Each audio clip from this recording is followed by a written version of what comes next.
Christmas চলে গেছে, তা বলে কিন্তু ক্রিসমাসের রেশ এখনও কাটেনি।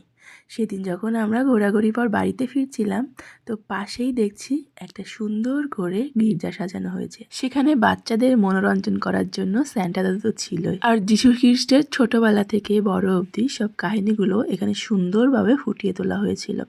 তো আমরা বাইরে থেকে দেখেই একটু ভেতরে গেলাম, যদিও চারপাশ দিয়ে ঘুরে বোঝা যাচ্ছিল এখানে ছোট মতো একটা মেলাও বসেছিল, কিন্তু যেহেতু কয়েকদিন হয়ে গেছে মেলাটা এখন আর নেই, কিন্তু এই সব সাজানো গোছানোই এখনো আছে। সব বাচ্চারা এখানে আসছে আর বাচ্চারা দেখে খুবই খুশি হচ্ছে। এগুলো আসলে ওদের তো ওই গল্প বই পড়েই সব কিছু জানা, না, আর যখন চোখের সামনে এগুলো দেখতে পাচ্ছে ওরা ভাবছে এগুলো বুঝি সত্যিই আমার সামনে চলে এসছে। আর এই মেঘের মতো তুলোগুলো পাখি বারবার গিয়ে ধরছিল, সাজিয়েছে না খুব সুন্দর করে। চারপাশটায় অনেকক্ষণ আমরা ঘুরে ঘুরে দেখছিলাম। দেখি যদি সামনের বছরও এখানেই অনুষ্ঠানটি হয়, তাহলে ওই 25শে ডিসেম্বরই আমরা এখানে যাব পাখিকে নিয়ে। তাহলে পাখি আরও অনেক কিছু জানতে পারবে, চিনতে পারবে, তাই না? সত্যি কথা বলতে এখন যে এই যে বাচ্চাদের এত ছোট বয়সে 2 বছর 2.5 বছর স্কুলে ভর্তি করে দেয়, ওদের মুখস্থাবিদ্যা কতটুকু হয় বলো তো?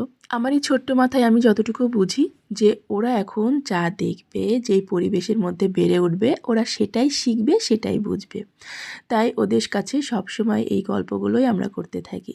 যেমন 25শে ডিসেম্বর, নিউ ইয়ার, দুর্গাপুজো, পয়লা বৈশাখ, বাঙালির আর যা যা রিচুয়াল আছে সব কিছুই তো ওরা পরিবারের সবার মুখে শুনতে শুনতে তারপরে না চোখে দেখে। এবার কিন্তু বাড়িতে ফিরতেই হবে, ঠান্ডাটা বেশ জাঁকিয়ে পড়ছে। আর আমরা যেহেতু বাইকে যাব, আমার তো ভাবলেই ভয় লাগছে যে বাইকে উঠে আবার বাইকটা স্টার্ট দিতে হবে। যাই হোক, এখান থেকে তো আর পায়ে হেঁটে যাওয়া যাবে না, আর যেহেতু বাইকটা আছে অটো টোটোও ধরতে পারবো না। সাজিয়েছিল বেশ সুন্দর করে, আর পাখির যে হাজারখানা প্রশ্ন, হয়তো এত কিছু প্রশ্নের উত্তর আমিও জানি না, কিন্তু ওকে কিছু একটা করে তো বোঝাতে হবে। যাই হোক, আমি আমার মতো করে বুঝিয়েছি, ও কতটুকু বুঝতে পেরেছে সেটা আমি জানি না। ক্রিসমাস আর নিউ ইয়ারের রেশ কাটতে না কাটতেই সামনেই তো আবার পৌষ সংক্রান্তি। কে কী বাড়িতে পিঠে বানাচ্ছ বলো তো? আর আমার না বাড়িঘর এখনোই গোছানো হয়নি, আমি যে কবে তোমাদের সঙ্গে শেয়ার করব সেটাই বুঝে উঠতে পারছি না গো।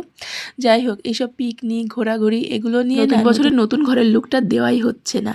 আমার পাখির বাসাটা যদিও পুরনো, কিন্তু ঘরে কিছু নতুন জিনিস দিয়ে সাজানো হবে এবার।